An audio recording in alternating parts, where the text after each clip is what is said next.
सोचिए, एक किताब जो अभी छपी भी नहीं है, लेकिन उसने पूरे देश में एक हंगामा खड़ा कर दिया है। आज हम बात कर रहे हैं इसी रहस्य के बारे में, एक जनरल के संस्मरण 4 स्टार्स ऑफ डेस्टिनी। सवाल तो यही उठता है ना, कि आखिर एक रिटायर्ड आर्मी चीफ की आत्मकथा पर इतना बड़ा राष्ट्रीय विवाद कैसे हो सकता है। चलिए, इसी को समझने की कोशिश करते हैं। अच्छा, तो सबसे पहले ये देखते हैं कि ऑफिशियल वजह क्या बताई जा रही है, मतलब सरकार का क्या कहना है। और उनका कहना है कि ये सब बस कुछ नियमों की वजह से हो रहा है, एक प्रोसीजरल डिले है। और ये नियम है ऑफिशियल सीक्रेट्स एक्ट। अब ये एक्ट कहता क्या है?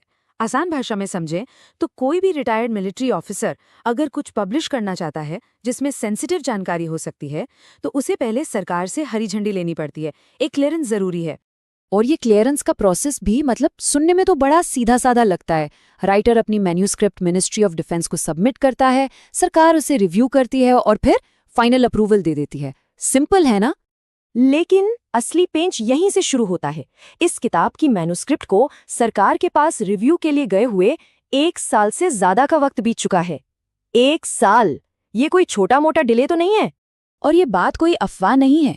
खुद जनरल नरवणे ने इसी साल फरवरी में कंफर्म किया कि उनकी किताब अभी तक पब्लिश नहीं हुई है। और सिर्फ वही नहीं, उनके publisher penguin random house India, उन्होंने भी साफ साफ कहा है कि किताब ना तो प्रिंट हुई है, ना ही कहीं बांटी गई है। तो बात फिर घूम फिर कर वहीं आ जाती है। अगर ये बस एक नॉर्मल प्रोसीजरल डिले है, तो फिर इतना बड़ा बखेड़ा क्यों खड़ा हो गया? क्या है जो हमें बताया नहीं जा रहा? पर्दे के पीछे चल क्या रहा है? तो चलिए, अब आते हैं इस पूरे मामले के सबसे अहम हिस्से पर। वो बातें, वो खुलासे जो कथित तौर पर किताब में हैं और जिनके लीक होने की वजह से ही सारा विवाद खड़ा हुआ है। अब जो बातें लीक हुई हैं, उनके हिसाब से किताब में 2 बहुत ही सेंसिटिव टॉपिक्स को छुआ गया है। पहला है 2020 का गलवान क्लैश। इसमें कथित तौर पर चीनी टैंकों की मूवमेंट की इंटेलिजेंस पर पॉलिटिकल लीडरशिप ने कैसे रिस्पॉन्ड किया, उसके डिटेल्स हैं। और दूसरा, अग्निपथ स्कीम। लीक के मुताबिक किताब में इसे एक सरप्राइज बताया गया है। मतलब इशारा ये है कि इस स्कीम को लाने से पहले आर्मी से ठीक से सलाह मशवरा नहीं किया गया था। और जाहिर सी बात है, ये दोनों ही इल्जाम बहुत बड़े हैं। और बस जैसे ही ये बातें पब्लिक में लीक हुईं, ये मामला एक किताब के रिव्यू का नहीं रहा, ये एक बड़ा पॉलिटिकल तूफान बन गया। तो ये आग फैली कैसे? देखिए, सबसे पहले तो मैन्युस्क्रिप्ट ऑनलाइन लीक हो गई।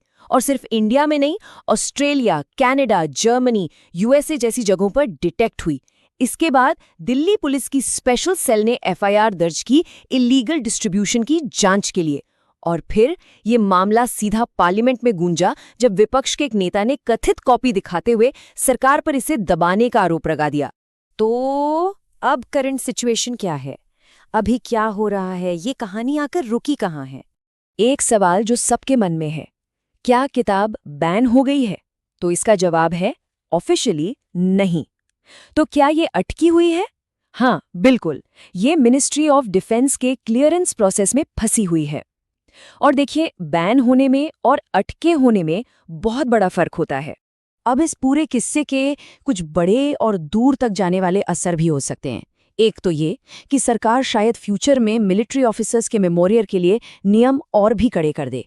और दूसरा, ये केस दूसरे रिटायर्ड ऑफिसर्स के लिए एक नज़ीर, एक प्रेसिडेंट सेट कर सकता है कि क्या लिखना सेफ है और क्या नहीं। तो आखिर में एक बहुत बड़ा सवाल हमारे सामने खड़ा होता है। जब एक सैनिक जो खुद उस इतिहास का हिस्सा रहा है, वो अपनी कहानी लिखता है, तो उसका फाइनल एडिट करने का हक किसे है? उस लेखक को, सरकार को, या फिर वक्त को? ये एक ऐसा सवाल है जिस पर सोचना बहुत जरूरी है।